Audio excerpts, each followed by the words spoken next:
Hello again, welcome back. Next, I'd like to talk about the 4 stages of cultural competence, 4 steps that I believe are involved in becoming more culturally competent. And those 4 steps are awareness, curiosity, learning, and participation. And I came up with these 4 steps when I reflected on my experience the first time I had working with a deaf student at a community college. I noticed, for example, that she came into the room with another adult. She kind of made a bit of a fuss of where she was going to sit, how she was going to face me, and that kind of thing. Then I noticed that as other students were filing in, they were communicating with each other using their hands. And when that began to happen, I knew exactly what was going on, and I said, oh, this is going to be an interesting experience. I've never worked with a deaf student before. And I began to get a little curious about sign language.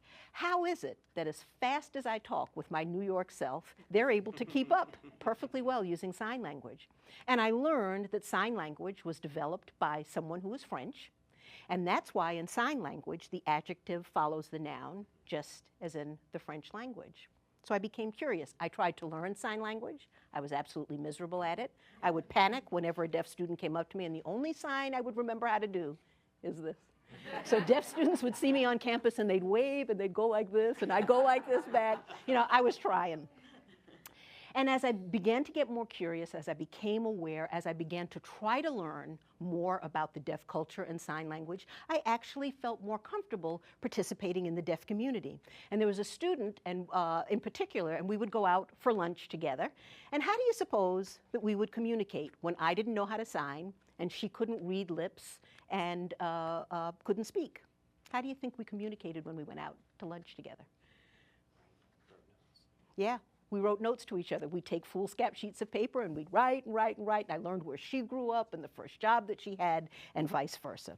We're fortunate when it comes to participation to live in an area where we don't necessarily have to buy an airline ticket to travel to a foreign country to immerse ourselves in a different culture. One of the stories that I like to tell is I was on my way to a meeting at Gatehouse Administration Center, which is one of the main administration centers for Fairfax County Public Schools.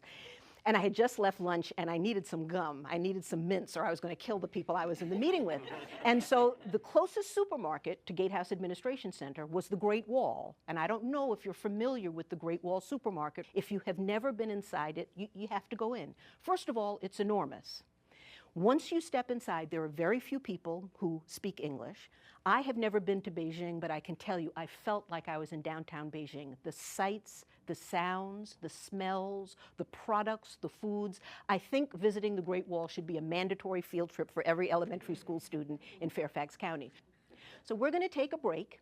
And when we break, what I'd like you to do is think about the resources that you have in your community to experience another culture, and share these resources with an elbow partner. Competent for me meant that I would be a master of knowing what every culture is. But it's not really that. It's just striving to learn more about each individual's culture and respecting and knowing where they're coming from.